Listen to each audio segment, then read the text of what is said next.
Here are some really simple everyday stretches and exercises that you can do to help with your daily back pain. Okay, so we're going to talk about low back pain going from laying down to sitting to standing, and some simple stretches and exercises and techniques that you can use to help yourself. So if you've just woken up, you can lubricate some of the joints in the hips and in the back by just bringing this. Some people will have trouble if they pull the knees up too far, so be cautious with that. But you can just go back and forth with both of these.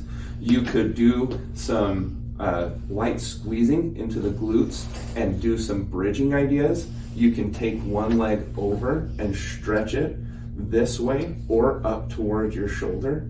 You could also roll a little bit and get a little bit of a stretch and maybe some release through your back.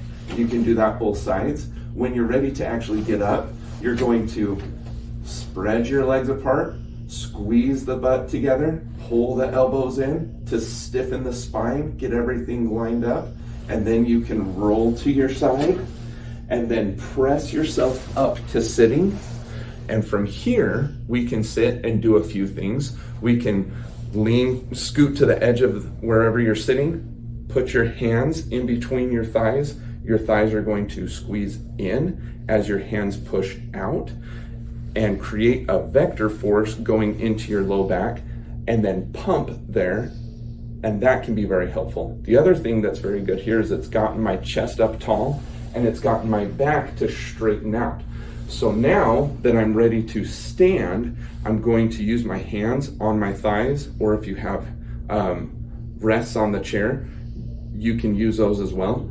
Or you can even do a swimming technique where you reach out in front of you. Whatever you choose, you're going to use your hands a little bit, but not drop your chest down. You're going to keep your chest up and then stand right up. Other things that you can do while sitting is to twist with one hand on one thigh and then grab the back of the chair and twist around. You can do that both sides. You can also scoot to the side with one half on the chair and one half coming down so that your leg goes back behind you. This is going to stretch the hip flexor muscle that starts from the spine and comes down through to the hip. You can press off of your knee, and then you can stretch away and you can stretch up and over. The other really good things to do after you've stood up is, again, to separate the feet, squeeze the butt, pull the elbows back, and then be able to go and walk or do whatever you need to. You can do very simple things to decompress the spine, like standing with your arms up, grabbing one wrist and pulling it up above the head. You do that on both sides, and that will cause some decompression in the spine. And then the other great thing to do while standing is to go for a walk. With good arm swing and a good pace will really help to move the joints in the spine.